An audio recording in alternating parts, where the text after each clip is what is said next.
Penguin Random House Audio presents The Second Hostage, a Colter Shaw short story by Jeffery Deaver. Read for you by Kaleo Griffith. 1. Okay, we've got a situation. The slim-tanned deputy of upright posture had just hung up the phone and was addressing the room. That was Sally, dispatch. There's a hostage situation in gunshots, Kiowa Lake. The half-dozen fellow law enforcers in tan slacks and dark green shirts were essentially frozen in time, looking his way. 5 men and 1 woman, ages mid-20s to mid-40s. 4 men were white, the other a light-skinned African-American. The woman was indigenous. Their collective expression was one of surprise. The words hostage situation and gunshots were not uttered here very often, Colter Shaw supposed.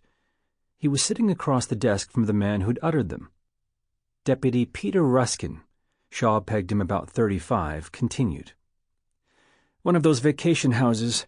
Renter said a guy pulls up in a car, wanders around the dock talking to himself, then pulls a gun and breaks in. Type of weapon? One deputy, about Ruskin's age, heavier, asked. H. Garner. The law enforcers all wore name tags. Convenient. Unknown. Renter gets into the bathroom, calls 911. Dispatch heard the door getting kicked in and a voice saying, "Get into the living room, sit down, shut up." Phone went dead. Then neighbors called in and said they heard a shot. Wasn't the hostage got hit, looks like. The taker was aiming out the window. The Cimarron County Sheriff's Department was functional, typical of dozens of public safety offices Shaw had been in. Small, too. Their jurisdiction in south-central Kansas was large geographically, but not in population. The renter say if he'd recognized him? Ruskin said, "It's a vacation house, Jerry." J. Briscoe. Oh, right. He's from out of state. Injuries? B. Harper asked. The woman. She was short of stature with broad shoulders. Her stylish glasses bore a faintly blue tint. No, was shooting at a tree, seems. Sally called the sheriff. He's on his way. Okay, let's get to it. Ruskin seemed to have some seniority over the others, even though he was in the middle of the years on Earth bell curve. He looked over the cramped room.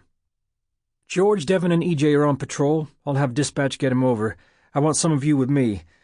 Who here's run a hostage case, anybody? The deputies regarded one another, but said nothing. Colter Shaw said, I have. 2. He'd come to Kansas pursuing a reward, Colter Shaw's profession. A mother in a suburb of Topeka was offering $3,000 to locate her runaway daughter. The small amount, and the fact the young woman was 19, had generated little interest among reward seekers. Kids who take off from home? Tracking them was usually more trouble than they were worth.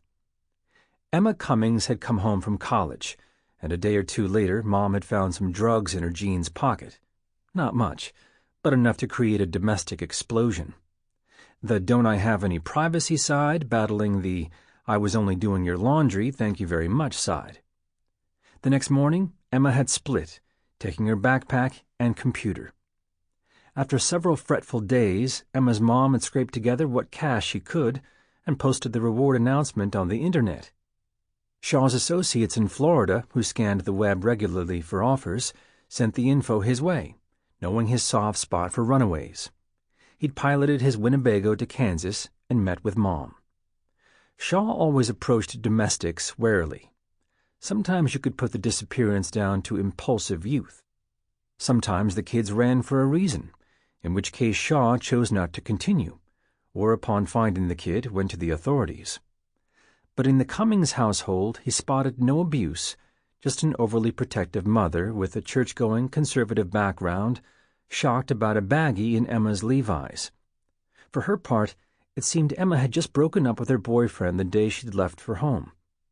Bad moods all around would have been a factor, as were issues about her parents' recent divorce, Shaw was sure. One aspect of the job was unique.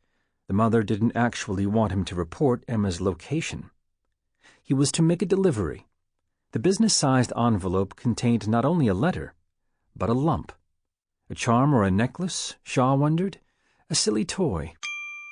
Sample complete. Ready to continue?